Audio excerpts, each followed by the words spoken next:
Sentinel mindset. What's up, everyone? Hope you're having a fantastic day today. We're going to be speaking today about a situation at a dollar store. Now, you may be thinking, wait a second, didn't we hear about this episode before? Well, a couple of episodes back, we had a situation at a Dollarama in Toronto where a security guard was seen assaulting an individual on the floor. It made news, made headlines, and it did not look good. We broke it down case by case. Well, today, we're going to be also going into a part 2 here because it happened again at Dollarama, but not in Toronto. Now it happened in Winnipeg. My name is Constantine. Welcome, everyone. Today on my show, we have Steven Somerville, VP Sentinel Security. President, stay safe. How are you doing today? I'm doing great, Constantine. How are you? Amazing, amazing. Well, Good. Look, as we're breaking into 2025 right now, Right. I think just to give some people a little bit of background, maybe Steve, because we broke it down before, what would you consider were some of the, the highlights of the last episode regarding the situation that happened with Dollarama? Well, we've looked at, let's go back a couple of podcasts, period. Yes. We've looked at the perception of security doing nothing, literally observing and reporting. And Right. we've looked at security guards physically engaging Right. and striking clients or patrons. Right. And today we're going to look at a quick podcast on, it didn't appear to be arrest because this person is actually removed from a store from the Dollarama in Yes. Winnipeg.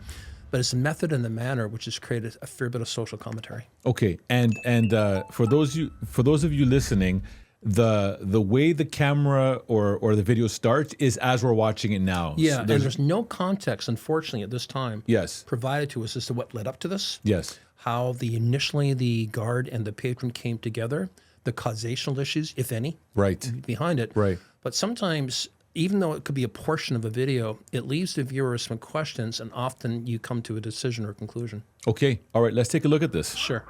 Why don't we run it first and take a look?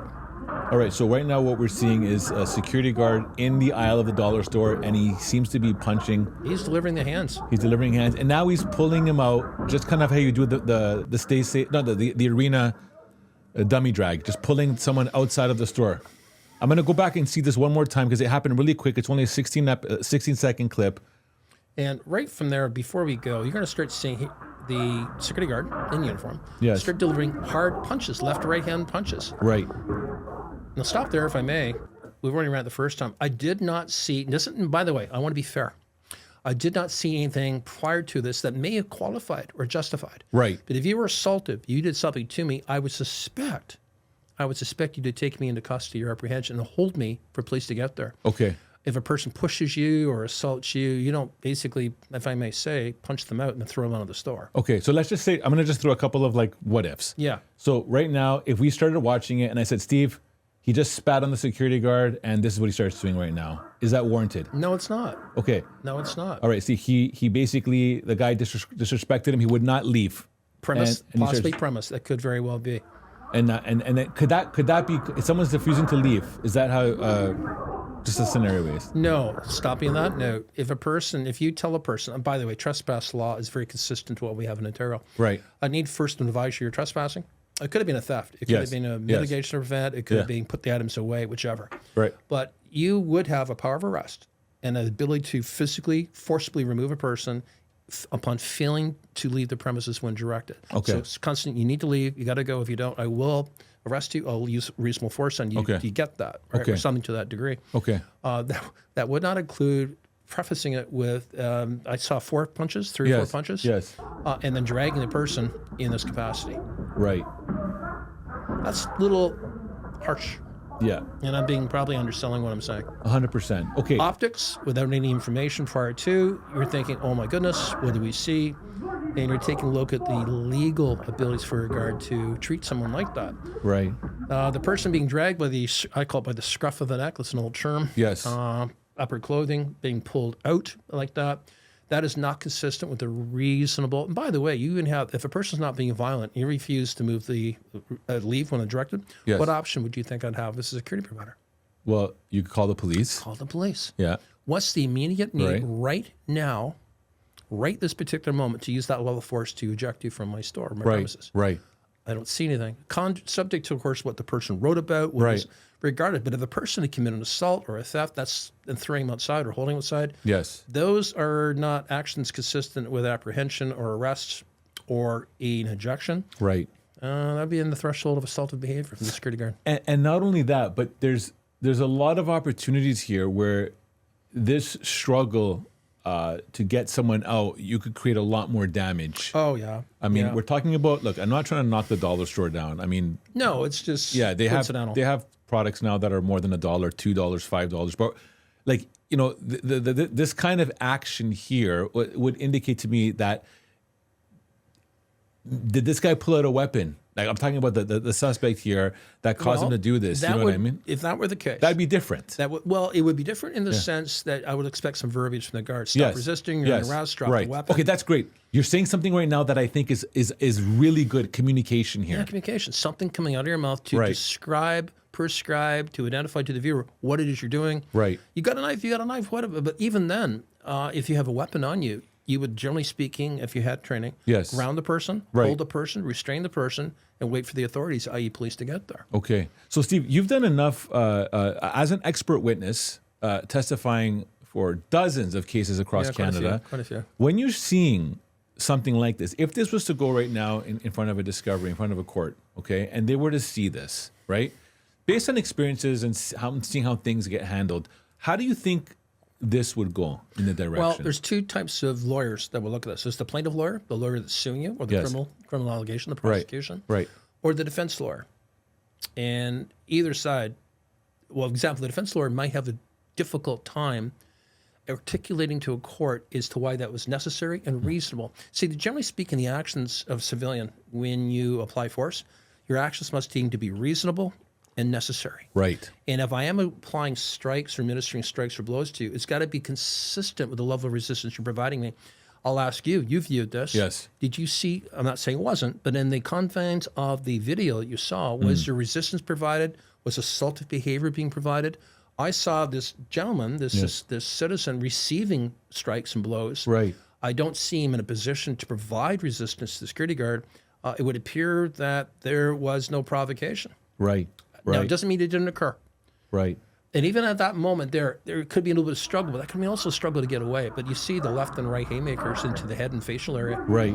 That's quite difficult. Look, there's a lot of scenarios here, Steve. You know, someone can say, but what if he was stealing, Steve? It's a theft. It's a theft. Right. And it was not like we've seen previous podcasts where you know, weapons, crowbars, hammers, and sledgehammers in hand. Exactly. If you take an item and put it in your pocket, you know, that coffee crisp bar, would that warrant that sort of response? Right. I can't think of any judicial body in this country is going to say that makes sense to me. Right. Well, look, Steve, it is evident that there's companies in the world, in Canada specifically, that have contracts that do not have clear SOPs of what the guard is required to do in the environment.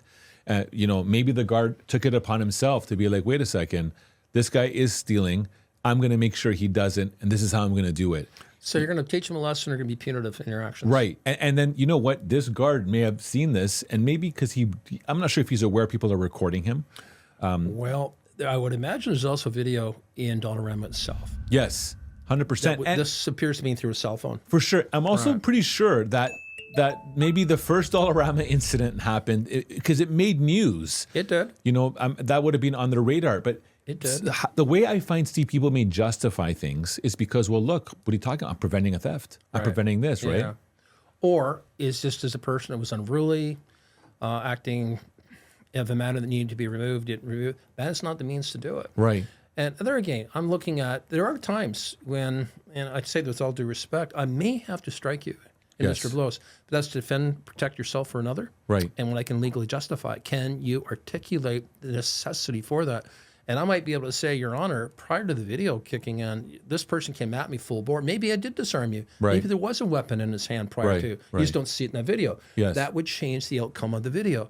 So I'm not always saying rush to judgment from what 15 or 16 second video clip. Yes. It's easy to do. Okay. It's very easy to do. And subject to, I always want to write a report, an expert report, subject to additional information. Okay. Up to this point, this information would suggest this is what we have. Okay. But there could be something there completely different that we don't know. It's just you don't see it prescribed in the video. Okay. Let's do a role-playing scenario here, Steve.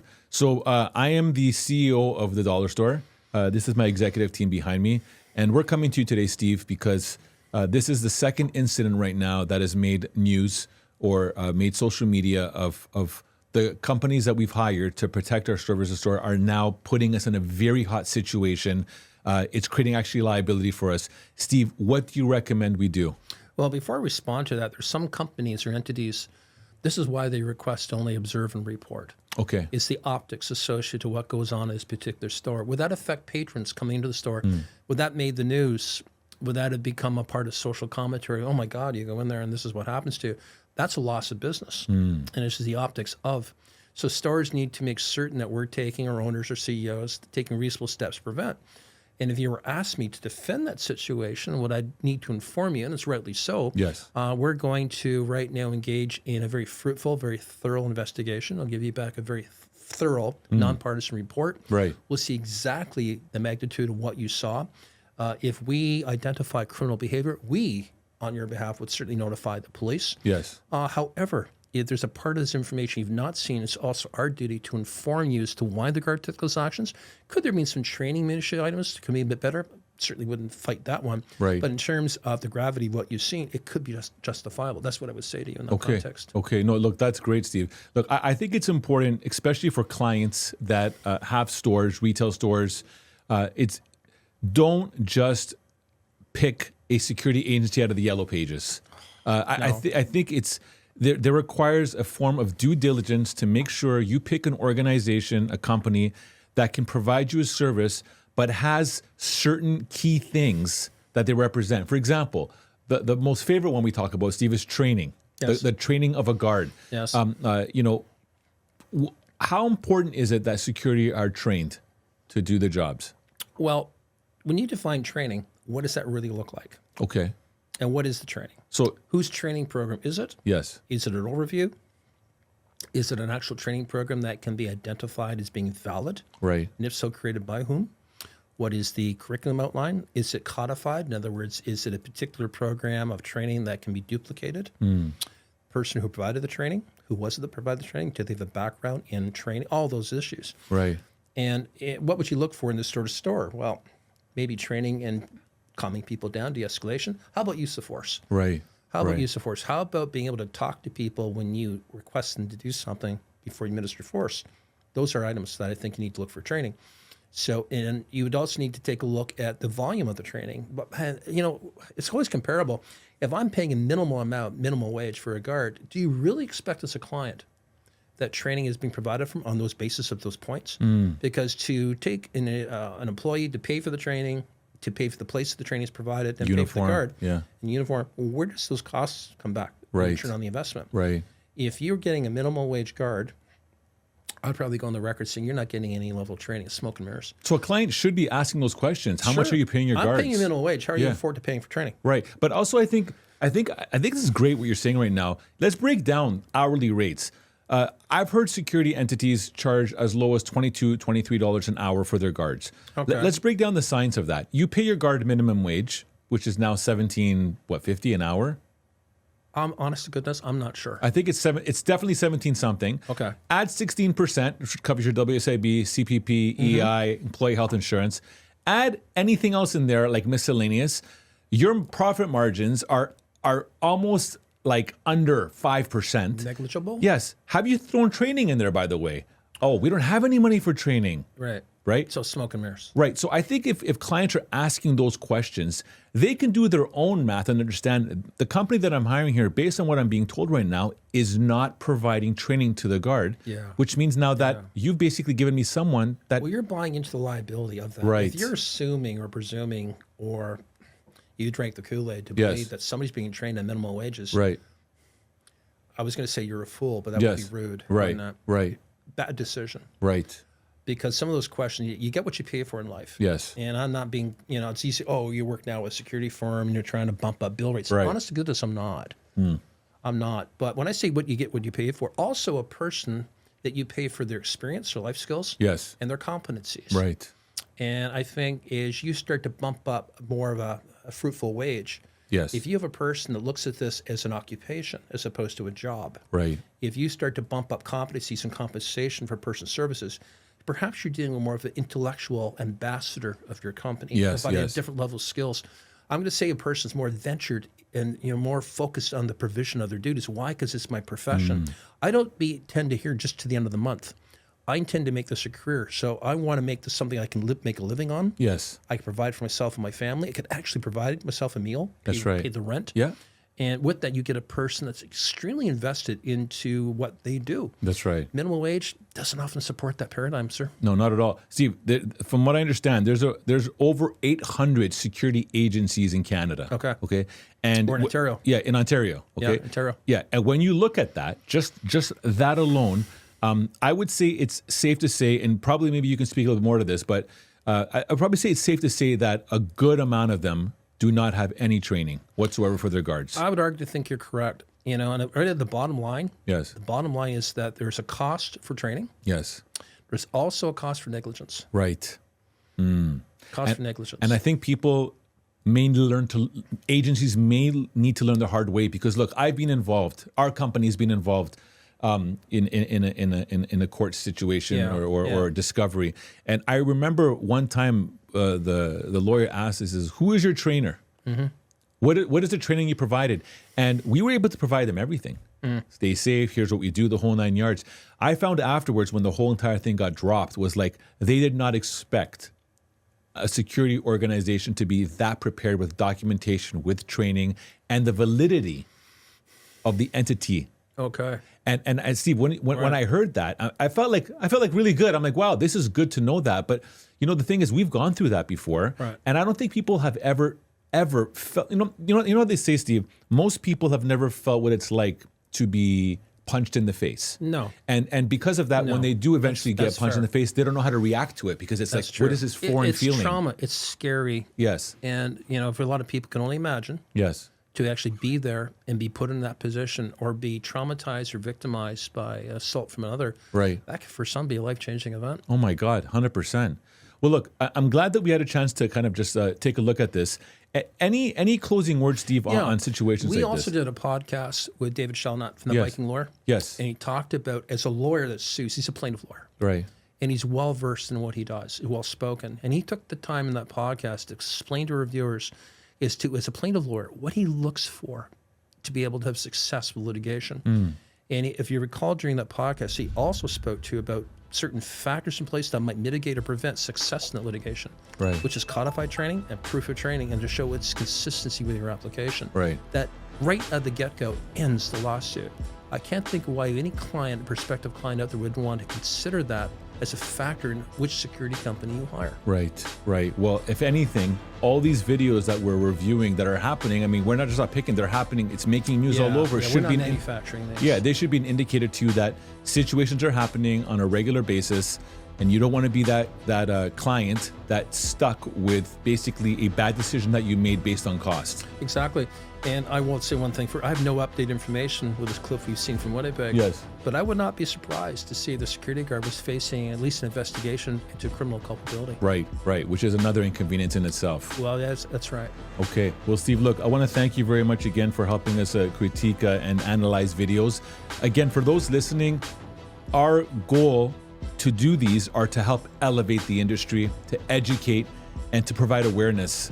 So with that said, any closing words, Steve? Stay safe, my friend. All right, everyone, have a great one and stay safe. Take care. Cheers. Bye-bye. Thank you for joining me in today's podcast. This podcast was created for protectors in the fields of law enforcement, executive protection, security, and anyone looking to level up their mindset. If you are learning from this podcast and you're enjoying it, please subscribe to our YouTube channel at The Sentinel Mindset. That's a zero-cost way to support us. In addition, please subscribe to the podcast both on Spotify and Apple. And on both Spotify and Apple, you can leave us up to a 5-star review. If you have questions for me or comments about the podcast or guests you would like me to consider on the Sentinel Mindset, please post all comments on YouTube. I do read all the comments. Please also check out our sponsors, thearenatoronto.com. The Arena was created to help all those in the fields of law enforcement, security, and all that achieve their fitness goals. I want to thank our producer, Matthew Doyle, and creative supports, Jaslene Singh, who help me with this podcast every week. We value your feedback and are here to support you.